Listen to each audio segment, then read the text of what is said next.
I'm Deidre Woollard. I'm an editor at Millionacres. I'm here with Matt Argesigner, who is our lead analyst on Mogul, and we now have Ryan Williams of Cadre with us, which is excellent. So, hi, Ryan. Hi, how are you? Great. I'm just going to do a quick intro of you, since we're so honored to have you here. So, Ryan founded the technology-enabled investment platform Cadre in 2014, and since inception, Cadre has closed more than $3 billion in real estate transactions across 16 markets and delivered more than 18% annualized returns to investors, including 4 complete property sales, resulting in the return of more than $130 million of capital to Cadre investors to date. And as the CEO of Cadre, Ryan has raised more than $130 million of corporate capital backed by investors that include Goldman Sachs, Andreessen Horowitz, Ford Foundation, and others. So very, very excited to have you here. So can you explain for our listeners what Cadre does? Sure. Thank you again for having me. Cadre is a real estate investment platform. I founded the company more than 6 years ago after spending some time working at Blackstone real estate, private equity, and having my own real estate business prior to that. And what I saw from my time at Blackstone is that real estate, as was referenced earlier, is one of the most important asset classes to own to build long-term wealth. But it's pretty inaccessible, it's pretty opaque, and it's pretty illiquid for most individuals. And I wanted to change that. So what Cadre does is we provide individuals and institutions the opportunity to invest directly in commercial real estate around the country. We curate, we vet, we underwrite, we backstop transactions, and then we ultimately give investors all the information they'd ever want about the assets that we're vetting and effectively offering up.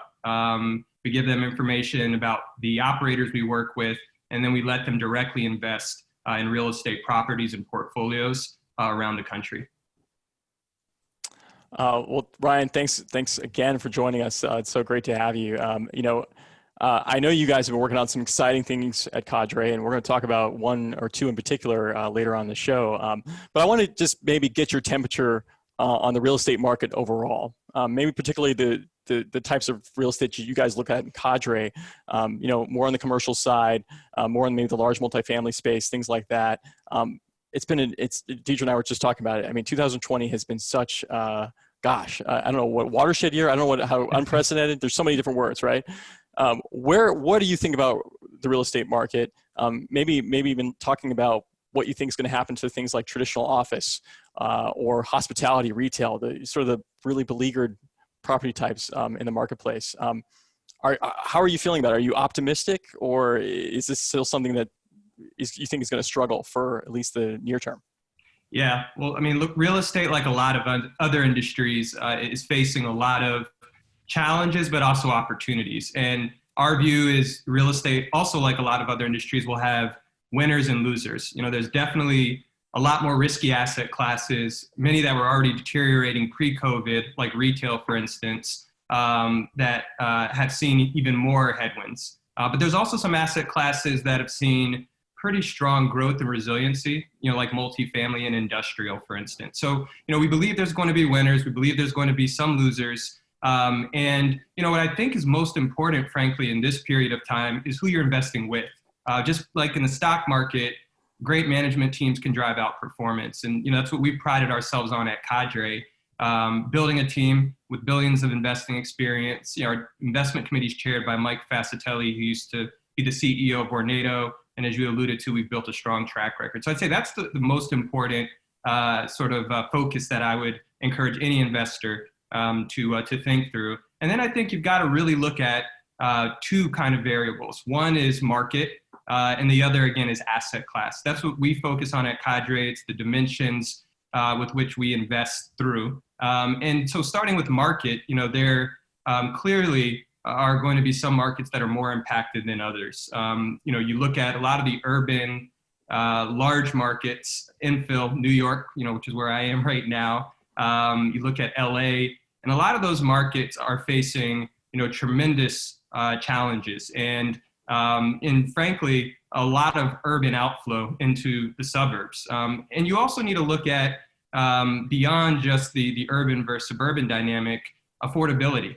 Which markets have decent affordability, which markets are seeing population inflow, outflow. And so what we've actually done at Cadre is we've developed something called the Cadre 15, which are really high potential growth markets as of, literally last week, because we update it regularly, where we look at, just what I had mentioned, population growth. We look at jobs growth. We look at affordability. And there's really these 15 markets with which we're investing more actively now. And they include markets like Phoenix, Dallas, Houston, Nashville, Atlanta, Charlotte, Tampa, Orlando, Miami. Again, markets where there is that unique combination of population growth, job growth, and affordability. And then we're staying away from markets like New York, where there's clearly fiscal challenges with the city, but there's also challenges with just justifying the affordability in the market. And then the asset class focus, which is the second dimension, we really like multifamily. Multifamily, especially when you look at financing rates and interest rates being at an all-time low, is a great asset class when you're looking to have stability. Multifamilies generally performed well through these kinds of market periods of volatility because people always need somewhere to live. We like industrial a lot. E-commerce and the proliferation of this digitization of retail has really been a tremendous tailwind for industrial. And believe it or not, we actually do like some select office. And when I say select office, what I'm focused on are really adaptive reuses of office, which gets to your question where I think the opportunities will be. So things like life sciences office conversions, we actually are really interested in. We're looking at offices in sort of suburban markets that are now serving as satellite for major urban hubs. And so I do think that, real estate's hyper-local. You've got to be on the ground. You've got to understand market by market dynamics, but there still are opportunities to be had even within office. And then what we're staying away from in terms of asset class, as I mentioned, retail, central business district, big urban office investments, and a lot of hotels, hotels that depend on international travel, business travel and transit, are all spaces that we, again, think there will be a lot of distress. And so, real estate, like other asset classes, it's very hyper-local. It is very much going to be a winners and losers game. What we've tried to focus on is building a defensive portfolio in things like multifamily and industrial, and selectively complementing some of the more unique opportunistic investments, such as those in life sciences office, for instance. Interesting. Thank you. You mentioned hotels. I feel like that's very interesting because we've seen a lot of stories lately about the potential for hotel foreclosures and commercial-backed loans defaulting. So I know that you've been looking at targeting some of the opportunities arising from the pandemic. So in terms of those 15 markets, are you investing actively in them? And what other lessons have you learned about what you think is happening now, what you think the future could hold? Yeah, so we are now actively investing. We actually announced earlier this week that we were in many ways moving from defense to offense because, you look back historically, 0809, completely different dynamic in terms of, credit really driving a lot of the distress. There's less credit issues today. There's more capital on the sidelines. But there also are going to be dislocations in this market. And so what we said is we really want to be able to enable more individuals to participate in the recovery in a way that they couldn't, again, in 08, 09, because there wasn't a platform like Cadre's. And so we're focused on building a defensive portfolio, which we think is the best way to maximize risk-adjusted returns, focusing on multifamily workforce housing in particular, because, again, people are going to need somewhere to live. Rates are at an all-time low. Financing is actually very accretive for those transactions. And you're seeing in many ways a lot less dislocation and distress in multifamily outside of the major cities. So we're focused on almost a foundational dimension to the multifamily portfolio. And then we're complementing that with industrial. We're complementing that portfolio with some hospitality. There are some interesting buys. Actually, our president recently joined Cadre. He was formerly president and CEO at Four Seasons. Before that, he ran Prudential's real estate. And so he and I and our investment committee have been spending a lot of time just seeing which markets do we think there are interesting hotel investments in that don't require and don't depend on that international travel and business. And then we're focusing a little on office. And, again, I think that's where a lot of the opportunities will be today. As you look out more than 6 to 12 months from now, I think you'll start to see more price discovery in a hotel. I think you'll start to see more price discovery opportunities, even in retail.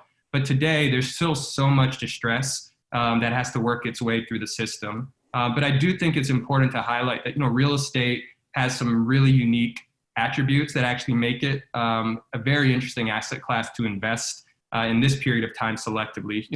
First, it's the fact that it's oftentimes been, in many ways, a good hedge against market volatility. It's been a good place to get yield. On the commercial side in particular, there's unique tax advantages, ranging from, deductions, credits, depreciation. And again, overall, if you're investing with the right manager, you're investing with the right platform, you can achieve outsized returns. And so we're definitely encouraging our investors who are looking for yield, who are looking for a way to get, stable yield and a way to diversify away from the volatility they're seeing in the stock markets, to consider pursuing and investing in our latest portfolio offerings on our platform. Yeah, I'm looking forward to talking a little bit more about that, Ryan. Before we do, though, you mentioned CBD office, New York City, places like that. Really, really tough to find reasons to invest in those right now. And I'm wondering, I wanted to get your take kind of overall on cities like New York, San Francisco. You mentioned LA as well, where you're right, there is a big affordability question. You had, office tenants paying high leases. You had luxury apartments, condos being built, by the dozens every month in those cities. Do you think there's going to be a long period of sort of unwinding of a lot of that? And you think, I don't think anyone's going to bet against New York City or San Francisco, places like that long term, but would you just stay away from cities like that? Or is there at some point going to be like, hey, people are going to come back to New York City, people are going to come back to San Francisco and other places? There's just kind of maybe a washing out right now, and maybe a little bit of a correction in what was probably an overheated office and overheated kind of residential market. Yeah. Well, look, you nailed it in terms of a lot of these trends that we're seeing accelerated in this kind of moment in time were actually happening pre-COVID. So pre-COVID, there were folks moving outside of a lot of the big cities, focusing on quality of life.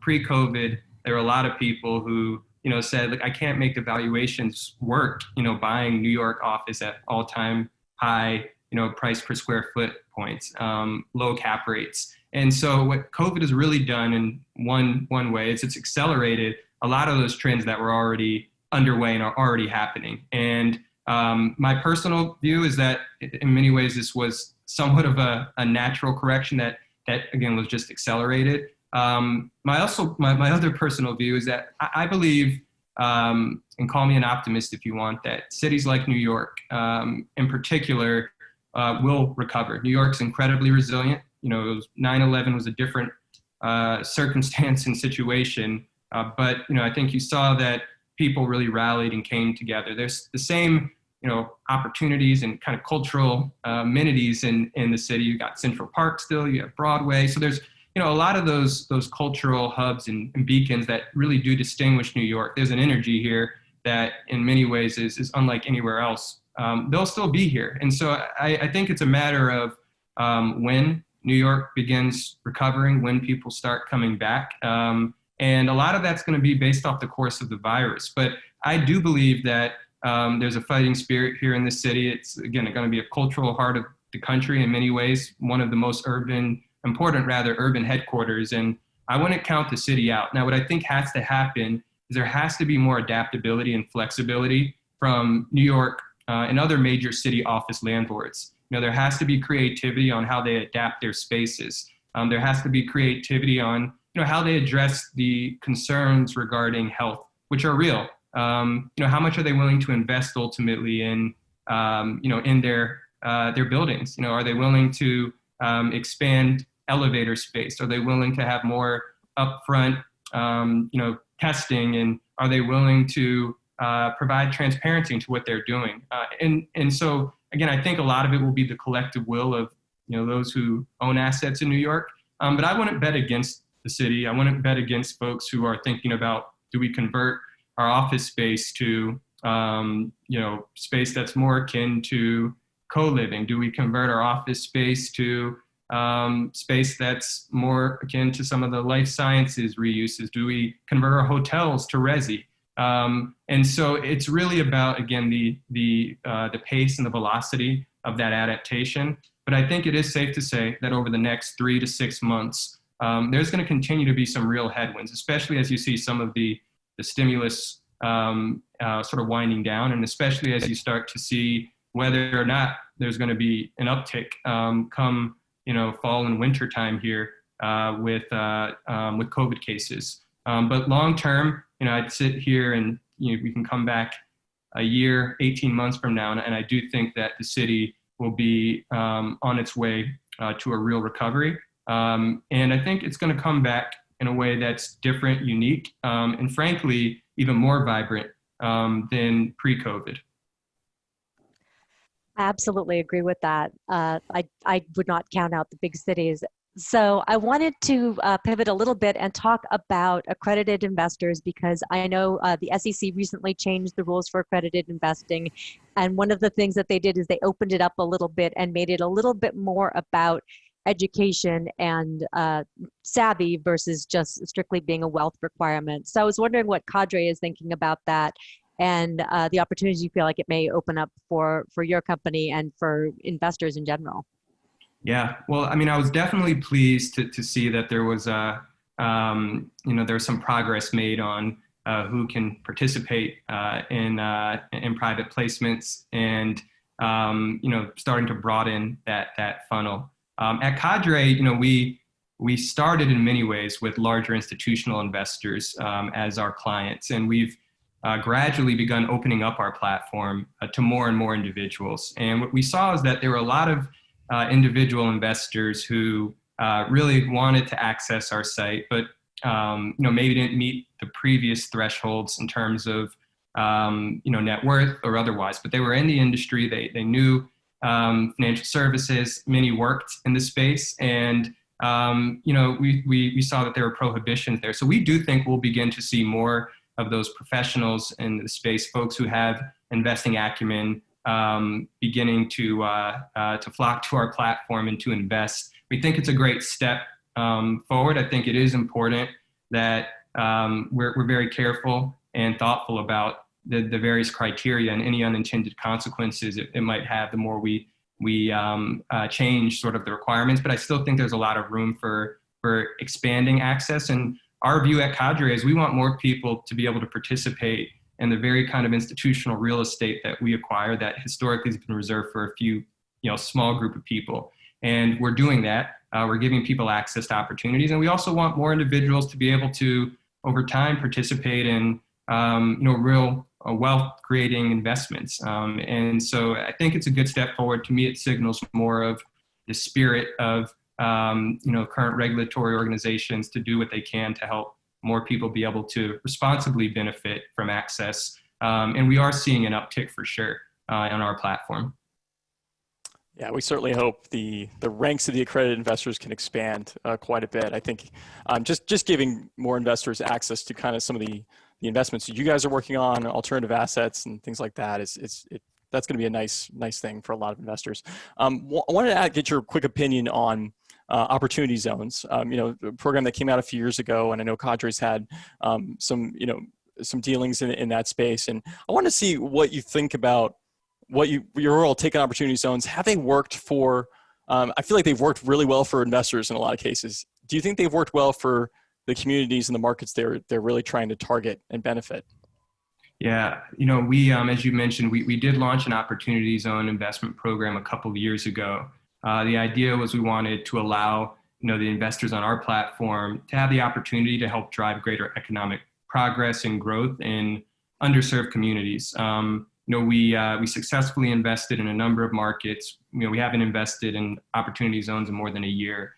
Sort of shifted our focus to our current income-oriented growth investments.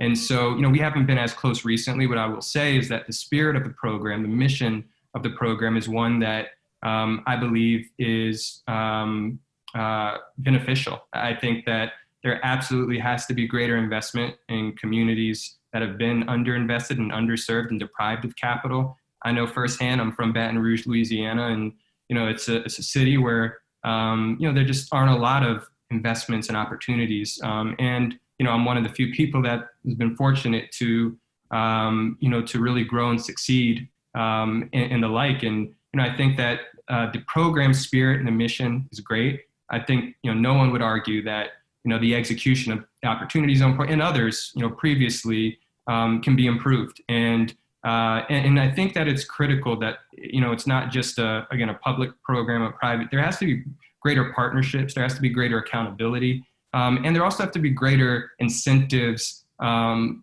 an ongoing basis. Right? It can't just be invest in this market, get this benefit, and you've done good. Right? There has to be ongoing, sustained incentives. Why not for a program like the OZ program or otherwise?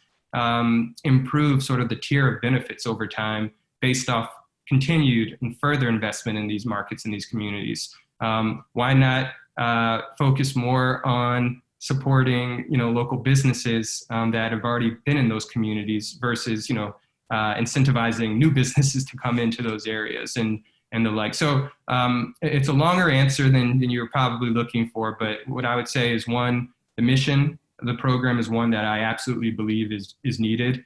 The execution of this program and others over time is one that I think absolutely can be improved. Yeah, I absolutely agree with that. So recently on Million Acres, we published some research on diversity in real estate investing, and it's something that's important to us. And I know that it's something important to you. And I wanted to have you comment a little bit on what you've been doing with increasing diversity and what Cadre has been doing with sort of opening up real estate opportunities to a more diverse audience.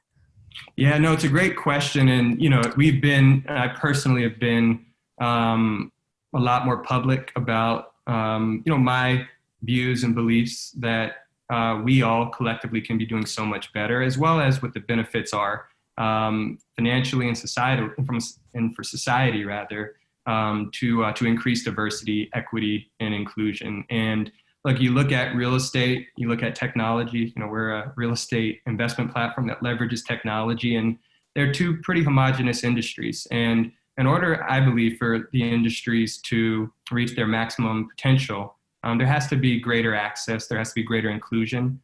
We know, just from research that, diversity, having more perspectives and views at the table leads to greater innovation, can be a competitive advantage in, accessing new markets, creating greater market share. And a lot of the companies that lead their industries in diversity, equity, and inclusion perform better than the market average, on a lot of different key performance metrics. And so beyond the right sort of societal obligation, there's also a business imperative here as well in terms of innovation and the like. And so it's been a period of time that, again, is deeply personal to me as an African American.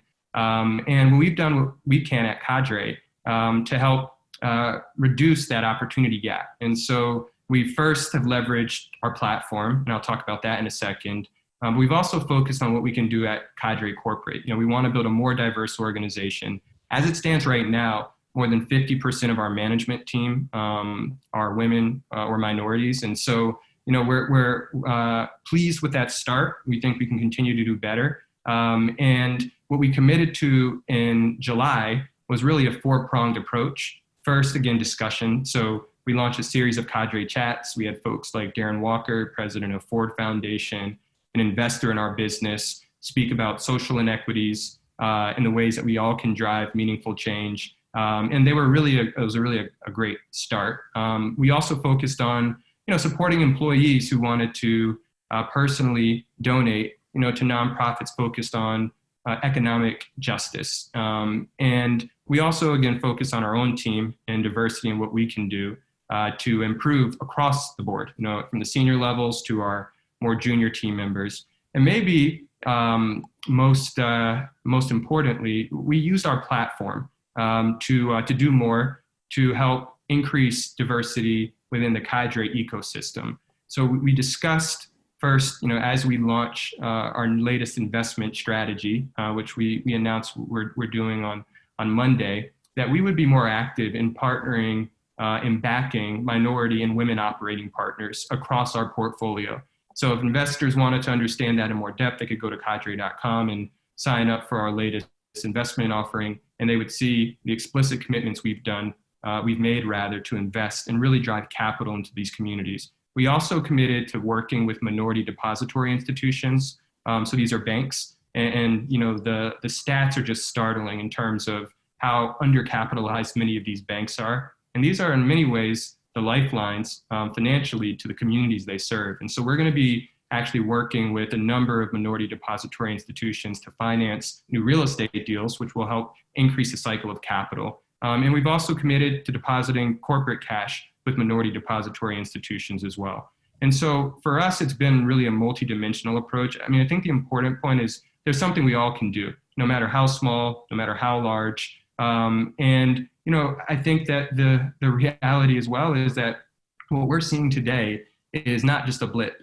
This is an amalgamation of frustration, of pain, and of economic inequity that's been building up for years and for decades. And it's only a matter of time before it rears its ugly head if we hit snooze instead of awaken, to some of the opportunities here to help reduce that equity gap. And we're not going to solve it at Cadre. There's no one company, there's no one person that's going to solve it. But I do believe with greater collective will to do whatever we can in our organizations, in our households, with our platforms, that we can build a more fair, equitable society. We can help more people realize the American dream. And that's what it's about. I'm a complete a believer in the American dream. And I saw it myself firsthand, being the first in my family to do a lot.